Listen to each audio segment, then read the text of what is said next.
You still go to work every morning. You still make the coffee, still answer the emails, still laugh at the right moments in meetings and say the right things at dinner and show up to every obligation your life requires of you. From the outside, you are completely functional. From the outside, nothing has changed. But something has, and you know it. Not because you did anything wrong, because you stopped doing something right. Something you cannot name exactly but feel every time you try to reach for your own life and find nobody quite home. Like calling a number and getting the right voicemail in the right voice, saying the right words, and knowing somehow that the person who recorded it no longer lives there. You do not know when it happened. There was no moment you can point to. No event. No breakdown. No dramatic before and after. Just a gradual and almost imperceptible withdrawal.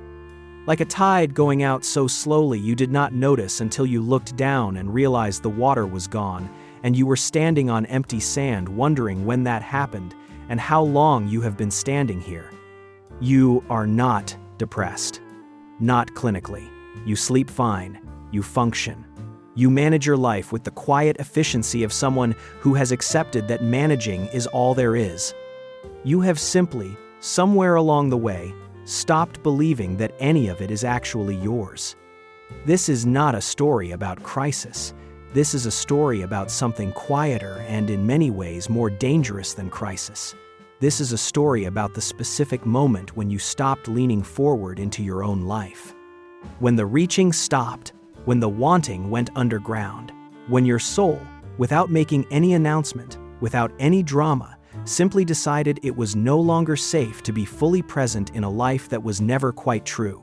Albert Camus had a name for this. He called it philosophical suicide. And what he understood about it is going to make you look at your own life in a way you will not be able to undo. Most conversations about suffering get it wrong from the beginning. We talk about depression as if it is a chemical imbalance waiting for the right medication. We talk about burnout as if it is a scheduling problem waiting for a better calendar system. We talk about anxiety as if the right breathing technique will dissolve it back into nothing. And sometimes those things help. Sometimes the medication is exactly what is needed, and the breathing does work, and the schedule does matter. But underneath all of those conversations, underneath the diagnoses and the frameworks and the self-help language you reach for when something feels wrong, there is a question that almost nobody asks directly. What if the problem is not that your life is too hard? What if the problem is that your life is not yours? This is the question Camus was asking in 1942 when he published The Myth of Sisyphus, not as an abstract philosophical exercise, as the most urgent question a human being can face. He opened the book with a sentence that has not aged a day since he wrote it. There is but one truly serious philosophical problem, and that is suicide. He was not being provocative for the sake of it. He was being precise. What he meant was this: if life has no inherent meaning, if the universe is completely indifferent to your suffering and your longing and everything you have ever cared about, if nothing you do adds up to anything that lasts, then the only honest philosophical question is, why continue? Why get out of bed? Why keep going? Why stay present in a life that the universe has not bothered to justify? And here is where Camus does something that almost nobody in the history of philosophy had done before him. He does not answer that question with meaning. He does not say, here is the purpose that makes it worthwhile. He does not offer the comfort of God or progress or legacy or love as a sufficient reason to keep going. He looks directly at the absence of justification, and he says, continue anyway, not because it has been justified. Because the refusal to be extinguished is itself the most honest and most human response to an unjustified existence. But the version of giving up Camus was most interested in was not the physical one, it was the philosophical one, the one that does not end a life, but empties it. The one that looks from the outside exactly like a life being lived, and from the inside like a performance being maintained by someone who stopped believing in the production a long time ago. That is the one nobody talks about, because it does not look like suffering. It looks like fine, and fine is the most dangerous place a person can be, because fine does not ask for help. Fine does not create a crisis that forces a confrontation. Fine just continues, indefinitely, quietly, until one day you realize you have spent decades being fine, and you cannot remember the last time you were actually alive. Think about the plant. When the conditions are wrong, when there is not enough light, not enough water, when the soil has been depleted of everything it needs, the plant does not die dramatically. It does not collapse or wither overnight. It does something far more efficient and far harder to see. It stops growing upward. It redirects whatever energy it has left into pure survival. No new leaves, no reaching toward the window, no expression of what it could become, just the bare minimum required to technically remain alive. You have done this. Not as a metaphor, as a documented, studied, neurologically grounded response to an environment that stopped supporting genuine life. The psychologist Martin Seligman spent years studying what he called learned helplessness, the process by which a living organism, after enough repeated experiences of trying and failing, of reaching and being denied, of wanting and being disappointed, eventually stops trying altogether. Not because trying is impossible, but because the nervous system has learned, through accumulated evidence, that trying does not work, that the outcome is going to be the same regardless of the effort. And so the effort stops. Not as a decision exactly, as an adaptation, as the organism protecting whatever resources it has left from being wasted on attempts that experience has already taught it will fail. This is not weakness. This is intelligence working against you. Your brain learned from the evidence you gave it, every time you reached and were denied. Every time you wanted something fully and got hurt for the wanting. Every time you were fully present in your own life and the life punished you for the presence, your brain took notes. And at some point, with the cold efficiency of a system optimizing for survival, it concluded that reaching was more dangerous than not reaching. That wanting was more painful than not wanting. That full presence was a liability rather than a right. And you stopped, not loudly, not dramatically. You stopped the way the plant stops, by redirecting everything into the minimum required to function. By keeping the external performance intact while the internal reaching quietly went dark. And you called the stopping maturity. You called it being realistic. You called it growing up. And none of those names were honest. The honest name was this. You taught yourself not to be alive because being alive kept hurting you. And now you have forgotten that you made that decision, and you are living with the consequences of it and calling the consequences your personality. Here is the truth that is going to be uncomfortable to sit with. Your soul did not give up on life because life is objectively too hard. Stop telling yourself that story. It is not true, and you already know it is not true. You have met people who have walked through absolute devastation and remained luminously, almost bewilderingly alive. People who lost everything and found in the losing a clarity and a presence that you, with your functioning life and your managed existence, have never once been able to locate. And you have looked at those people and felt something you did not want to examine too closely. Something between admiration and shame. Because they have what you do not have, despite having less of everything else. And you have met people, you might be one of them, who are living what looks from every external angle like a beautiful life and have gone hollow inside. The relationship is right. The career is right. The house is right. The achievements are in the right order. And underneath all of it, a flatness that no amount of external rightness can touch. A specific and bewildering emptiness that appears precisely because everything is fine and fine is not enough, and you are not sure you are allowed to say that. The circumstances alone do not explain it, so stop looking at the circumstances for the explanation. What explains it is something Camus pointed at, and every honest philosopher who has spent real time with the actual texture of human experience eventually arrives at. Your soul did not give up on life. It gave up on a particular life, the one that was never quite true. The one that was assembled from inherited templates and social requirements and the accumulated fears and ambitions of people who came before you and handed you their unfinished business and called it your future. You absorb those templates so early and so thoroughly that they do not feel like inheritance. They feel like reality. They feel like your choices. They feel like you, but they are not you.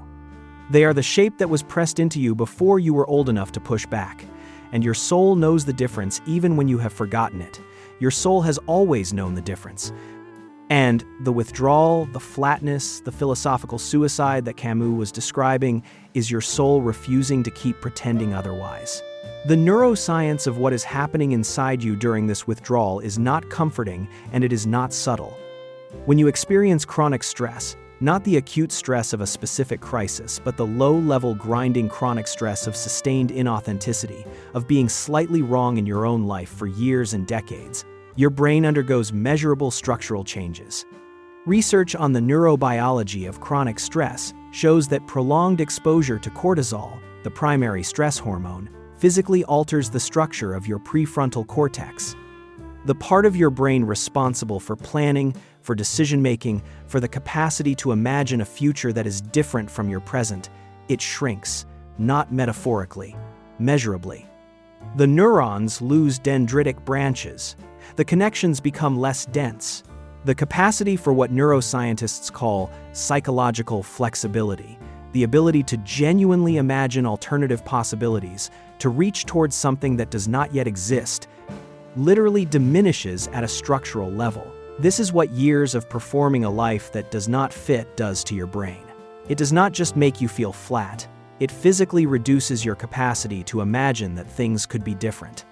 It narrows the neurological architecture within which hope is even possible. You do not just feel like you cannot imagine anything different.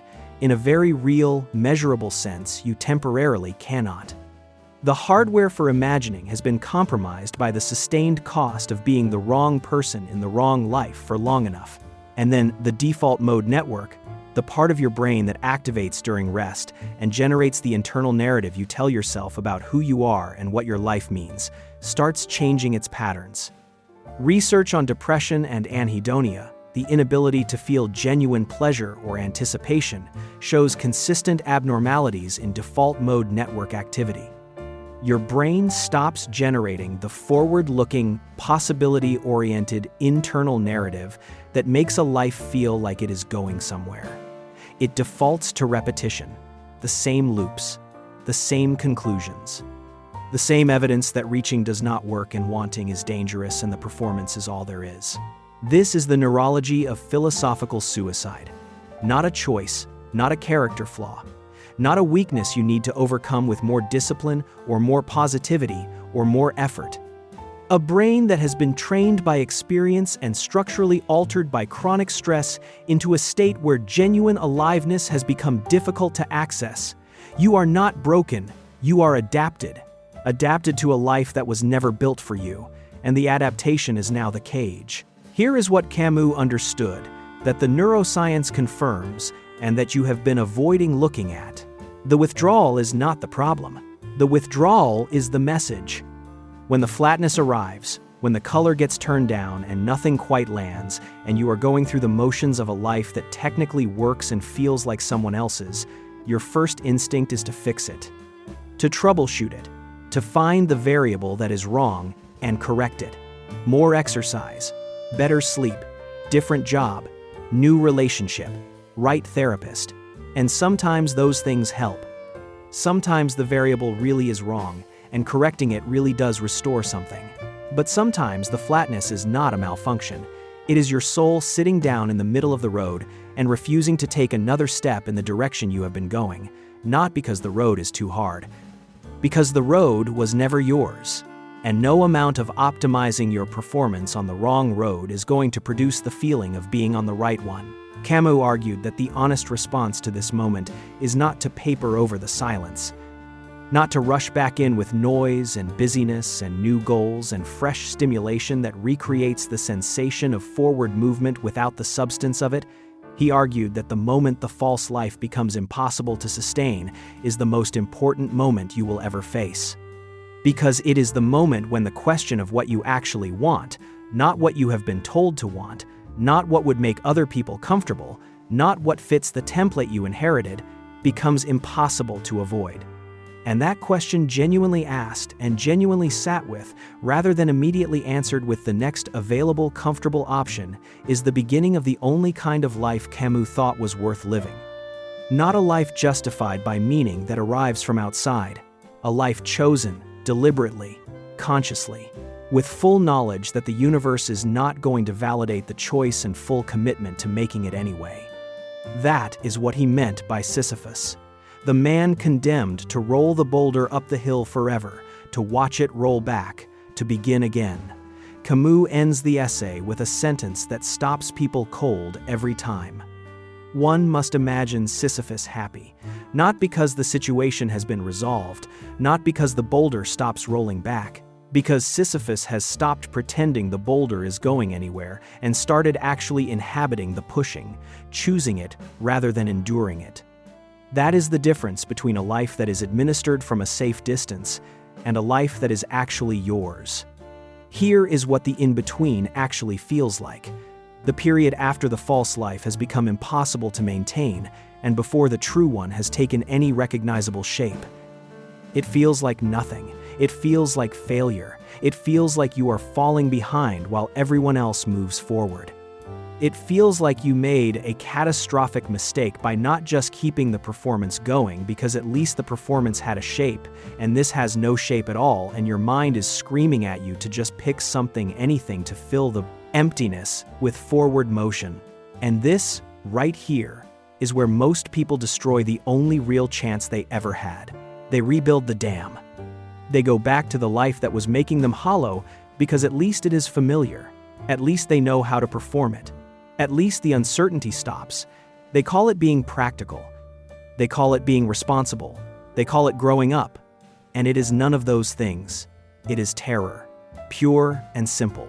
The terror of staying present in a discomfort that has no guaranteed end date. The terror of not knowing who you are when the performance falls away. The terror of the genuine self which has been underground so long it no longer feels like a self at all and feels instead like a void. Camus had no patience for this. Not because he was cruel, because he understood what it costs. Every time you rebuild the dam, you make the next withdrawal harder. Every time you go back to the false life, you teach yourself more deeply that the false life is the only available option. Every time you paper over the silence, you make the silence louder the next time it arrives. And it will arrive again. It always does. The soul will try again. Because the desire to be genuinely alive is not something you can permanently override. You can delay it. You can suppress it for decades. But it does not stop wanting, and the longer you suppress it, the more damage it does when it finally finds a way through. There is a river that has been dammed. Not by choice, by accumulation.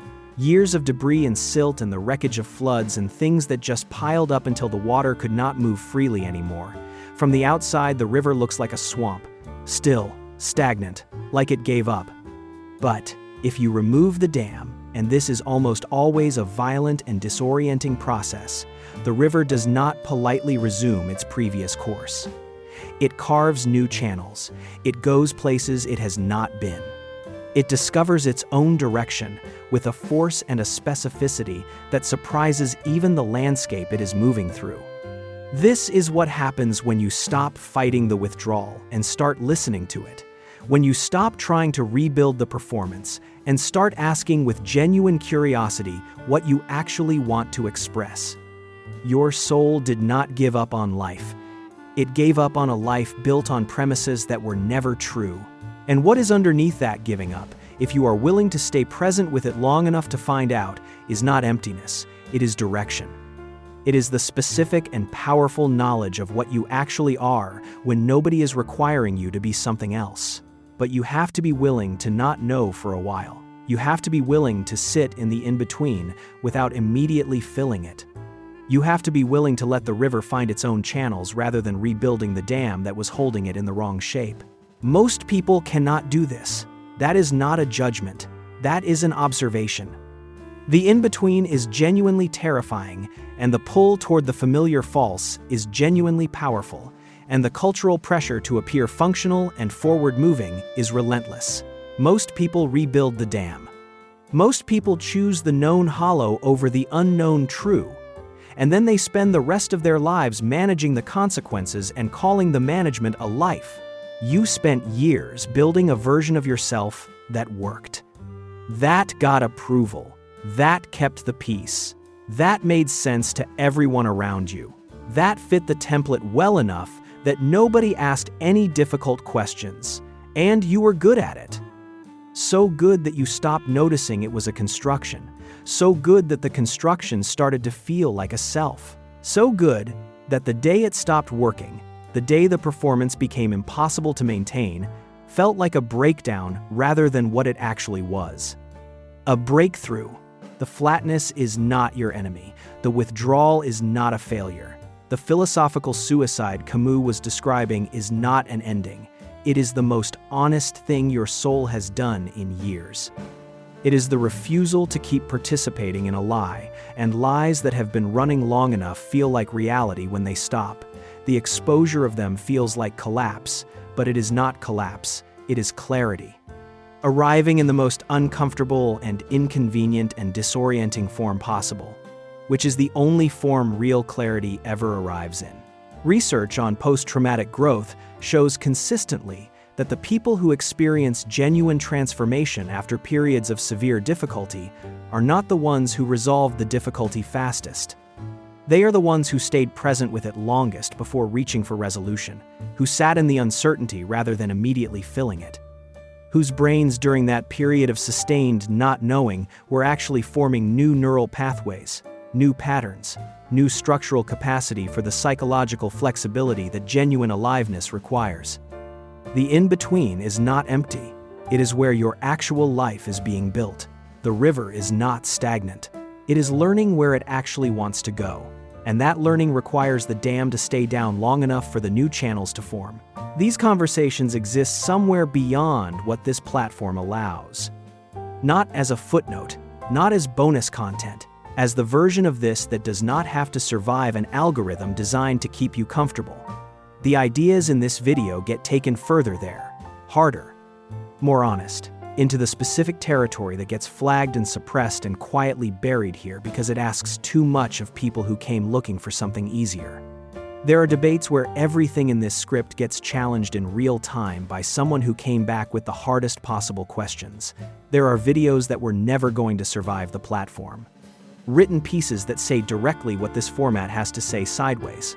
No softening, no version adjusted to be acceptable. If you have watched this far, you already know whether that is for you. The link is in the description. No sales pitch, no pressure. Either you want to go further or you do not. But if you do, it is there. So here is the question Camus spent his career insisting was the only one worth asking honestly. Are you living your life, or are you administering it? Are you present in your own existence, or are you managing it from a safe enough distance that it cannot disappoint you too badly? Have you chosen this life, the specific texture and direction and expression of it? Or have you inherited it and called the inheritance a choice because examining it would require a confrontation you have been successfully avoiding for years?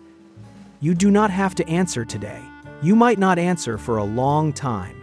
The soul does not heal on a schedule, and anyone who tells you otherwise is selling something.